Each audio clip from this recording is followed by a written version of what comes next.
Барлығыңызға қайырлы күн достар. Бүгінгі күнде хит болып жүрген ұйғыр самсасын етпен жасайтын боламыз. Қамыры өте жұмсақ, дәмді, нәзік, сондықтан видеоны соңына дейін көріңіздер. Төменде описанияға қанша грамм керек екендігін жазып қоямын. Видеода көріп отырғаныңыздай, електен өткізілген ұнға сары майымызды теркадан жақсылап өткізіп аламыз.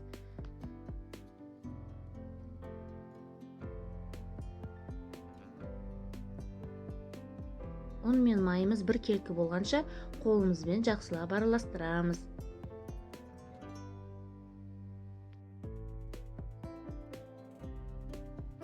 Енді бөлек ыдысымызға 2 жұмыртқаның сары уызына 1 жұмыртқамызды ақ уызымен бірге араластырып, үстіне қаймағымызды қосамыз.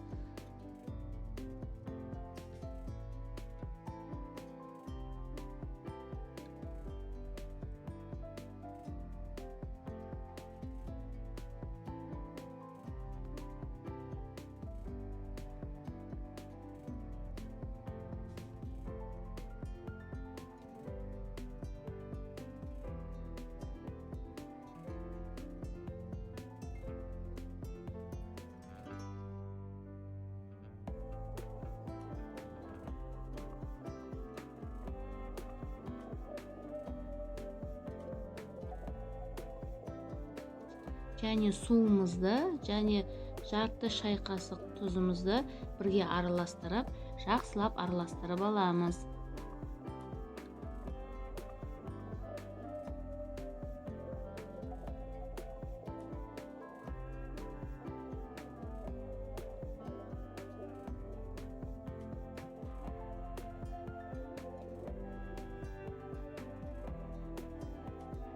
Ұнымызға жаңағы жұмыртқалы салмамызды қосып, жақсылап араластырып, жұмсақ қамыр илейміз.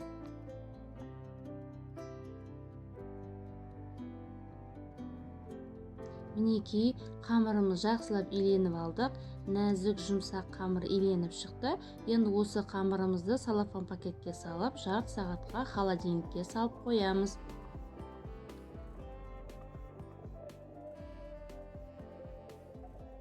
Ал енді қамырымыз дайын болғанша біз самсамыздың салмасын, яғни начинкасын жасайтын боламыз. 500 грамм фаршымызға пиязымызды ұсақтап турап, дәміне қарай тұз, бұрыш салып, жақсылап араластырып аламыз.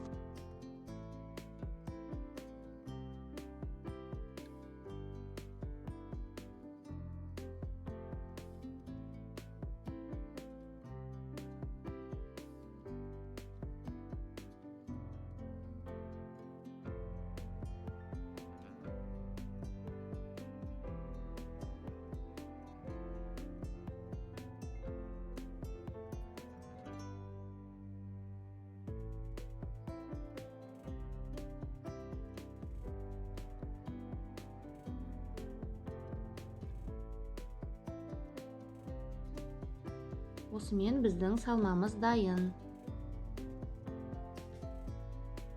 Енді тоңазытқыштағы қамырымызды алып, еттің қамырын жайған сияқты қамырымызды жайып алатын боламыз. Сіздерге үлкен болса, 2-ге бөліп жайып алсаңыздар болады. Мен қамырды үлкен бір бөлікке бөліп жайып алдым. Қамырдың құрамында сары май болғандықтан қамыр өте жұмсақ және тез жайылады. Мен бар болғаны 2 минуттың ішінде жайып алдым.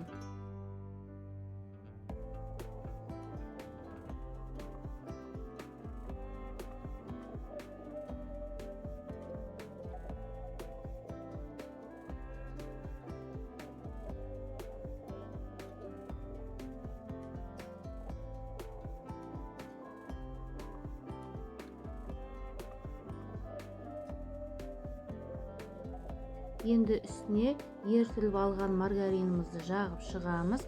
Арасында сары май емес, негізінен маргарин мен сұйық май жаққандарыңыз дұрыс болады. Сары май тым майлы болып кетеді.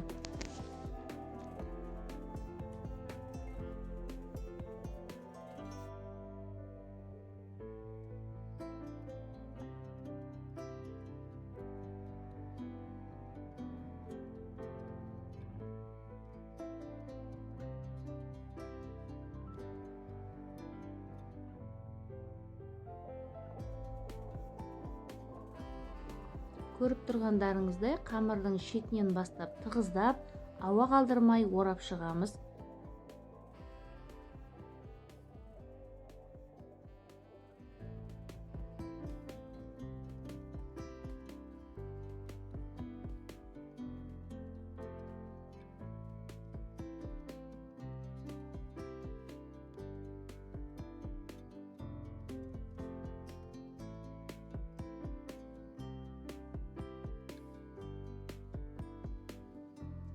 Қамырымызды орап, тоңазытқышқа 3 сағатқа немесе 1 түнге қалдырсаңыздар тіптен керемет болады. Майы қамырымызға сіңіп, әдемі болып шығады.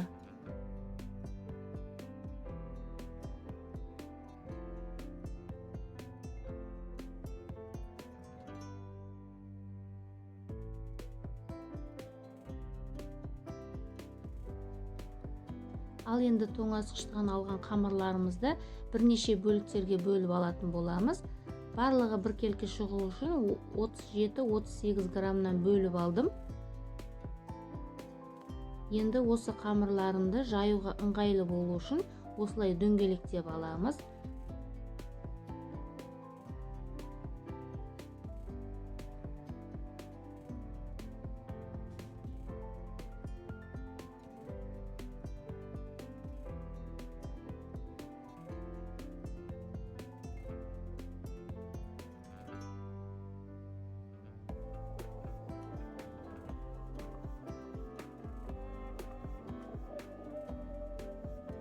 Ал енді қамырымызды жайып бастаймыз. Бір-бірден аз-аздан ұн себелеп отырып, қатты күш салмай жайып алатын боламыз. Қамыр өзі өте жұмсақ, қатты күш салудың керегі жоқ.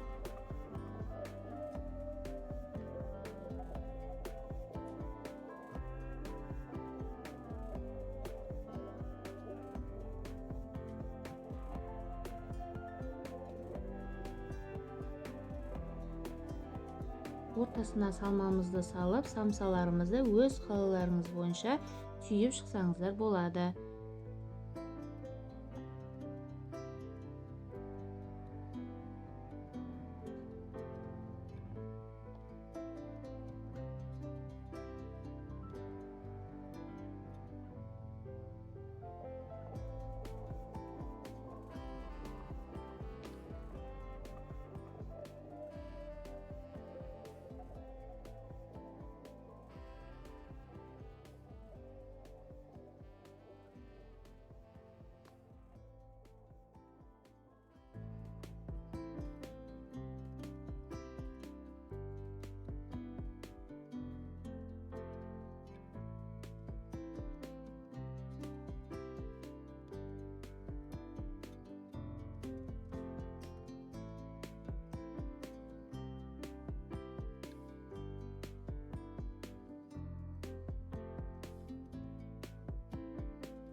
Видеода дәл мен көрсеткендей сияқты түйсеңіздер, оңай үйреніп алуға болады және самсаларыңыз әдемі болып шығады. Шетін ішіне қарай кіргізіп, одан шыққан ұшын қайтадан ішіне қарай кіргізіп, түйіп аламыз. Қайта-қайта жасап көрсеңіздер, оңай үйреніп алуға болады.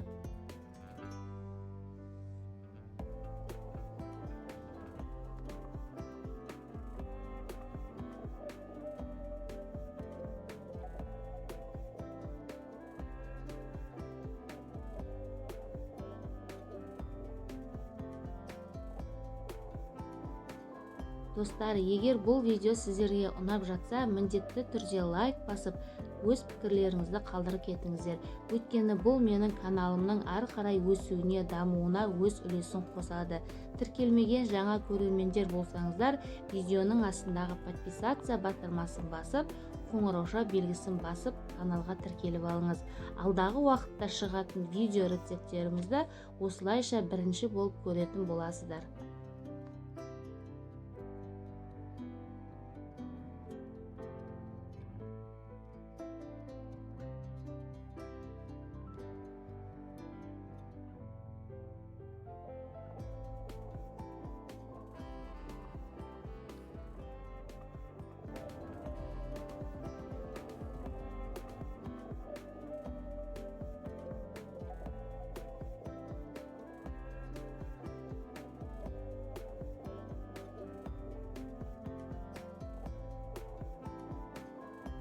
Түйіп алған самсаларымызды листтерімізге осылай орналастырып аламыз. Және самсаның беттеріне жұмыртқаның сарыуызына 2 ас қасық сүт қосу арқылы самсаның бетіне жақсаңыздар, өте әдемі болып шығады. Өз қалауларыңыз бойынша бетіне мак немесе күнжіт сепсеңіздер болады.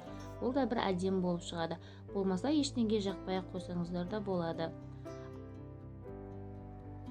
Алдын ала 190 градуста қызып тұрған пеште 25 минутта қыздырғанша пісіріп алатын боламыз.